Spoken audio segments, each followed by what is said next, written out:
Hello friends, good morning, जय श्री कृष्ण। कैसे हैं आप सभी?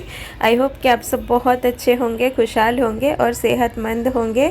तो आज है तारीख 18 और ये वीडियो जब तक जाएगा ना तो तब तक गणेश चतुर्थी आ चुकी होगी। तो आप सभी को गणेश चतुर्थी की हार्दिक शुभकामनाएं।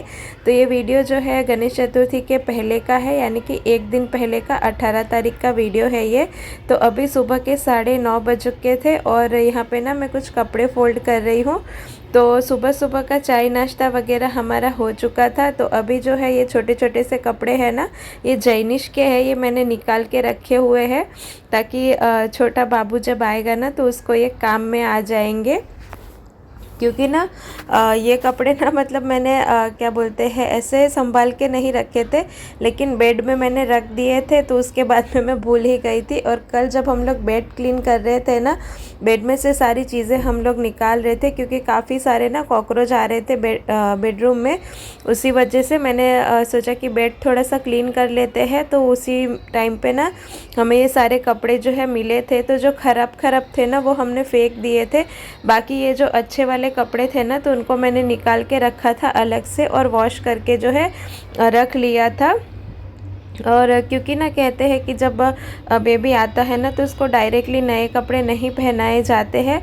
तो इसी वजह से, और उस टाइम पे बेबी के आने से पहले ना कुछ शॉपिंग भी नहीं करते हैं हमारे यहाँ पे। तो इसी वजह से मैंने अभी जो है फ़िलहाल ये पुराने जैनिश के थे ना तो यही मैंने थोड़े से निकाल के रखे हुए हैं। तो इसमें कुछ सॉक्स वगैरह है और हाथ पैर के जो मिटन्स आते हैं ना तो वही सब है। 2-3 जोड़ी ही है, वैसे तो इतने ज़्यादा नहीं है। बाकी के थोड़े बहुत भी मैंने मतलब कबर्ड में रखे हुए हैं।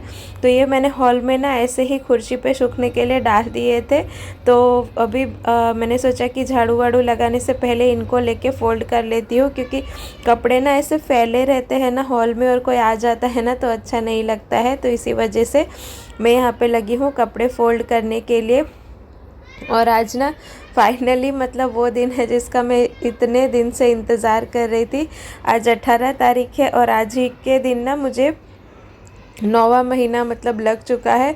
तो सच में ये प्रेगनेंसी मेरी इतनी कॉम्प्लिकेटेड रही है और 8वें महीने में तो मुझे इतनी तकलीफ़ हुई है ना कि एडमिट होना पड़ा। बहुत सारे इंजेक्शन्स लगे, इतने इंजेक्शन्स ना मैंने कभी अपनी ज़िंदगी में नहीं खाए होंगे जितने मैंने इस बार एक ही साथ में 2 दिन में खा लिए हैं। और इतने सारे मुझे बाटले चढ़ाए गए और मैं बस चाह रही थी कि किसी तरीके से ना मेरा 9वां महीना लग जाए, क्योंकि 8वें महीने में डिलीवरी होना सेफ़ नहीं रहता है। तो अब जो है 9वां महीना लग चुका है और हम लोग ना कल ही गए थे डॉक्टर के पास में चेकअप के लिए। तो डॉक्टर ने कहा है कि मतलब थोड़ी सी कॉम्प्लिकेशंस तो अभी भी है, लेकिन फिर भी डॉक्टर ने 10 दिन तक वेट करने को कहा है। और अभी जो है मतलब देखते हैं कि क्या होता है। कॉम्प्लिकेशंस में और कुछ नहीं, लेकिन पेट में जो पानी होता है ना, फ्लूइड होता है ना, वो कम हो चुका है। और मतलब बेबी का वेट भी इतना नहीं बढ़ रहा है ऐसा डॉक्टर्स बोल रहे थे। फ़िलहाल तो उन्होंने सोनोग्राफी करने को बोला है। तो देखते हैं अभी सोनोग्राफी करके उसमें क्या आता है, क्योंकि हम जिस हॉस्पिटल में चेकअप के लिए जाते हैं ना तो वहाँ पे सोनोग्राफी की मशीन नहीं है। तो उस वजह से हमें दूसरी जगह पे जाना पड़ता है सोनोग्राफी के लिए। तो उस वजह से भी ना काफ़ी दिक्कत हो जाती है। तो सोनोग्राफी रिपोर्ट में कभी कभी अलग आ जाता है और डॉक्टर्स कभी कभी अलग भी बता देते हैं। तो फिलहाल जब सोनोग्राफी होगी तभी पता चलेगा। तो फिलहाल हम लोग 2-3 दिन में सोनोग्राफी जो है वो करवा लेंगे, उसके बाद में पता चलेगा कि क्या करना है क्या नहीं। फ़िलहाल डॉक्टर ने 10 दिन तक तो वेट ही करने को कहा है, उस बीच में सोनोग्राफी करने को भी बोला गया है। तो फ़िलहाल बस अभी तो प्रे ही कर सकते हैं कि बस सब कुछ जल्दी से ठीक हो जाए। वैसे 9वें महीने के बाद कभी भी डिलीवरी हो जाए ना तो कोई ख़तरा नहीं रहता है। इसीलिए जो है मैं अभी थोड़ा सा जो है निश्चिंत हो गई हूँ। अभी मेरी टेंशन जो है वो थोड़ी सी कम हो गई है। पेन वगैरह तो अब भी होते ही है, लेकिन एक ये है कि मतलब अब अगर डिलीवरी हो भी जाए ना तो कुछ भी टेंशन नहीं रहेगी। और जब मुझे हॉस्पिटल में एडमिट किया गया था ना तो उस दिन से मुझे डॉक्टर ने बेड रेस्ट करने को ही कहा था। ज़्यादा कुछ भी काम करने को मना ही किया था, लेकिन मेरे पास में फ़िलहाल कोई भी हेल्प नहीं है। इस वजह से जो है मुझे सारा काम धीरे धीरे खुद ही करना ही पड़ता है। हम लोग ने हाउस हेल्प के लिए भी काफ़ी मतलब ढूंढा, लेकिन यहाँ पे ना जल्दी से कोई मिलता नहीं है, क्योंकि हमारा घर ना एकदम गांव साइड में है और काफ़ी अंदर है, तो इस वजह से कोई इतना जल्दी आता नहीं है। और हमारा मतलब काम भी ऐसा रहता है ना कि किसी को टाइमिंग भी नहीं जमती है और ऐसा सब हो जाता है प्रॉब्लम्स। और धीरे धीरे जो है मैं सारा काम मैनेज कर रही हूँ। तो जब हॉस्पिटल से डिस्चार्ज होके आई थी ना, तब 2 दिन मम्मी रही थी, तब मम्मी ने सारा काम किया था, और उसके बाद में जो है मैं ही धीरे धीरे करके सब कुछ जो है मैनेज कर रही हूँ। तो यहाँ पे बस कपड़े वपड़े फोल्ड करके ना मैं आ गई हूँ किचन में। तो मैंने छोले गलाने को रखे थे, मैं वही चेक कर रही थी। तो छोले यहाँ पे अच्छे से गल चुके हैं, और अभी जो है मैं तड़का लगाऊंगी छोले में। तो ये कल की बची हुई सब्ज़ी थी जो कि कढ़ाई में ही रखी हुई थी, तो मैं अभी इसको छोटी कटोरी में ट्रांसफ़र कर लूँगी, और इसी कढ़ाई को धो के ना इसी में जो है मैं छोले भी बना लूँगी। वैसे ना ये हार्ड एनोडाइज्ड वाली कढ़ाई काफ़ी मतलब अच्छी होती है, इसमें ना खाना इतना चिपकता नहीं है, और क्लीन करने में ना बहुत ईजी होती है ये। तो फटक से मतलब कोई सब्ज़ी रखी हो ना तो क्लीन हो जाती है, और एक ही मतलब उसमें जो है आप बहुत सारी सब्ज़ियाँ एक ही बार में बना सकते हो उसको निकाल के। नहीं तो जो सिंपल एल्यूमिनियम की कढ़ाई रहती है ना, तो इसमें काफ़ी सारी चीज़ें चिपक जाती है, फिर उसको क्लीन करना थोड़ा सा ना मुश्किल होता है। और यहाँ पे बस जो बड़े बड़े बर्तन थे ना, तो वो ऐसे ही रखे हुए थे रात के, तो मैं उनको जो है निकाल के रख दे रही हूँ धोने में। तो एक ही साथ में जो है ना वो बाद में जो है धुल जाएंगे। तो बस यहाँ पे प्याज व्याज मैं चॉप कर लेती हूँ, और अभी ना थोड़ा काम करके ना मैं बैठ जाती हूँ। इसी तरीके से ना काम करती हूँ, क्योंकि एक साथ में अगर मैं खड़े रह के या बैठ के बहुत काम कर लेती हूँ ना, जैसे कि आधा घंटा भी अगर मैं एक साथ में काम कर लूँ ना, तो मुझे काफ़ी ज़्यादा पेन हो जाता है और पेट काफ़ी मेरा कड़क हो जाता है। तो इसी वजह से मैं थोड़ा सा बैठती हूँ, थोड़ा सा लेटती हूँ और फिर काम करती हूँ। इसी तरीके से ना मेरा थोड़ा करके काम होता रहता है। और कुछ काम ना मेरे छूट भी जाते, जैसे कि ना पोछा लगाना वगैरह, तो मैं डेली पोछा नहीं लगा पाती हूँ।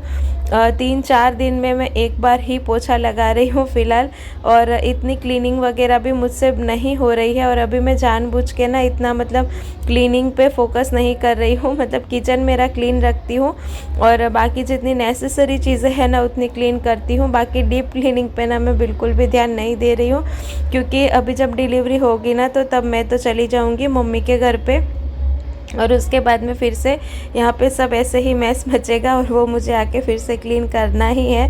तो इस बार ना क्लीन करके कुछ भी मतलब फ़ायदा नहीं है। तो हस्बैंड थोड़ी बहुत हेल्प कर देते हैं, जैसे कि टॉयलेट क्लीन करना इन सब में, तो वो कर देते हैं थोड़ा बहुत। तो इसी तरीके से जो है फ़िलहाल काम चल रहा है। बाकी खाना बनाना, झाड़ू वगैरह जो है मैं खुद ही जो है मैनेज कर लेती हूँ। तो यहाँ पे देखिए मैंने छोले बनाने के लिए ना प्याज वगैरह भूनने के लिए डाल दिया, और रेसिपी शेयर नहीं कर रही हूँ क्योंकि मैं पहले भी बहुत बार कर चुकी हूँ, और आज बहुत ही सिंपल तरीके से बना रही हूँ, तो इसी वजह से। तो बस अगर आप में से कोई मतलब प्रेग्नेंट है और किसी को मेरी तरीके से कुछ कॉम्प्लिकेशंस वगैरह है, तो मुझे ज़रूर बताइएगा कि क्या करना चाहिए, क्या नहीं करना चाहिए। तो फ़िलहाल देखिए मैंने मसाला जो है उसको अच्छे से यहाँ पे भूनने के लिए रख दिया है, सारे सूखे मसाले डाल के। और जब तक ये भून रहा है ना, तब तक ये कल रात के ना सूखे हुए बर्तन हैं, तो वो मैं लगा देती हूँ अपनी अपनी जगह पे। तो वैसे सासू मॉम थोड़े बहुत बर्तन तो धो देती है, और मतलब थोड़ी बहुत बर्तन धोने में ही उनकी हेल्प हो जाती है। बाकी उनका जो है कुछ उनको समझ में नहीं आता है बाकी का काम, तो फिर वो मुझे ही करना पड़ता है। तो धीरे धीरे करके जो होता ही रहता है। देखिए जब खुद को ही सब कुछ मैनेज करना होता है, आपको पता है कि खुद ही सब कुछ करना है ना, तो फिर खुद ही हाथ चलने लग जाते हैं। और मैंने ना फिर एक मन में सोच लिया था कि भगवान जो भी करेंगे ना वो ठीक ही करेंगे मेरे साथ में, वो और कुछ भी गलत नहीं करेंगे मेरे साथ में। मैंने जब किसी का कुछ गलत नहीं किया है, तो वो भी मेरे साथ में जो है कुछ भी गलत नहीं होने देंगे। तो बस मैंने भगवान पे भरोसा रख के ना धीरे धीरे अपना काम करती जाती हूँ, क्योंकि देखिए खाना खाना है तो बनाना भी पड़ेगा, बर्तन भी धोने पड़ेंगे और घर में रहना है तो घर के काम भी करने ही पड़ेंगे। और यहाँ पे देखिए जैनिश आ गया था, उसको प्यास लगी थी, तो यहाँ पे बस मैं उसको पानी दे रही हूँ। और आजकल ना जैनिश थोड़ा बहुत कार्टून देख लेता है, मैं दे देती हूँ उसको देखने के लिए, क्योंकि वो कार्टून देखता है ना तो थोड़ा सा मुझे भी मतलब आराम मिलता है और वो भी थोड़ा सा बिज़ी रहता है, नहीं तो वो भी ना फिर बोर हो जाता है, क्योंकि मैं भी उसके साथ में खेल नहीं पा रही हूँ आजकल इस वजह से। तो यहाँ पे उसने दही का डब्बा देख लिया था, तो उसको दही शक्कर खाना बहुत अच्छा लगता है। तो यहाँ पे मैंने उसको दही में शक्कर डाल के जो है वो दे दिया है, तो वो अभी अपना जो है बैठ के खाता रहेगा। और जब मैं हॉस्पिटल में थी ना, तो मतलब 3 दिन मैं हॉस्पिटल में थी और 3 दिन ना उसने ठीक से खाना नहीं खाया था, मतलब घर का खाना तो उसने कुछ भी नहीं खाया था। हालांकि मेरी ननद जो है वो सब कुछ बना के दे देती थी, लेकिन फिर भी ना वो नहीं खाता था। वो खिलाने की भी बहुत कोशिश करती थी, लेकिन फिर भी वो नहीं खाता था। और मेरे बिना ना वो बहुत ज़्यादा मतलब परेशान हुआ था। वो बोल तो नहीं पाता है, कुछ भी बता नहीं पाता है किसी को, लेकिन एक माँ होने के नाते मुझे पता है कि वो क्या चाहता है और क्या नहीं। तो इसी वजह से मतलब मुझे भी थोड़ा सा ना बुरा लग रहा था हॉस्पिटल में, और मुझे भी लग रहा था कि कब मैं डिस्चार्ज होके आऊँ और मेरे बच्चे को ना अपने हाथों से जो है बना हुआ खाना खिलाऊं। तो यहाँ पे देखिए मेरे ना छोले बन चुके थे, और ये गैस में अभी फ़िलहाल क्लीन कर रही हूँ, गैस और प्लेटफॉर्म।